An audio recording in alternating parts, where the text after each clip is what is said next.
I would like to make a direct appeal to the Prime Minister. Residential school survivors and their families have looked to the Prime Minister and Canada's national apology as a sign of hope. That hope now hangs in the balance. For 10 years, survivors and their families have looked to the Aboriginal Healing Foundation for support as they try and move forward. The foundation has been key in working with young people and future generations. Despite the historic apology, the budget is silent on its support for the Aboriginal Healing Foundation. Will the Prime Minister follow through in the sentiment of that historic national apology and provide support and save the Aboriginal Healing Foundation? The Honourable Prime Minister. Well, Mr. Speaker, or Madam Speaker, one of the perplexing things in this House is to hear the NDP constantly standing up and demanding the very things that they constantly vote against. Exactly. Mr. Speaker, this government has made all kinds of important investments into Aboriginal programs, not the least of which, Mr. Speaker, was the signing and execution of the agreement, not just the apology, but the agreement on Indian residential school settlement.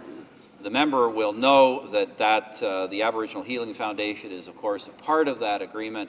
The government will, of course, execute all of the obligations relative to that particular foundation according to the agreement.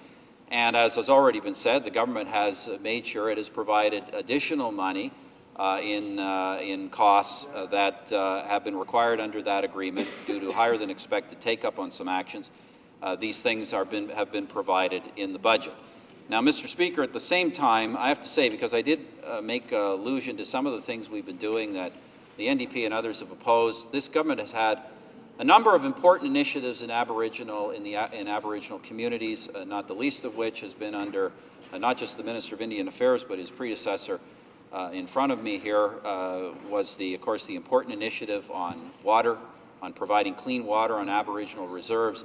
Through the Economic Action Plan, Mr. Speaker, there's been investments in infrastructure in Aboriginal communities across the country. That was a particular part of the Economic Action Plan that sadly the honourable member and her party voted against. Mr. Speaker, there are additional actions in this budget, particularly to look at education, which I know is a priority of the new Grand Chief of the Assembly of First Nations.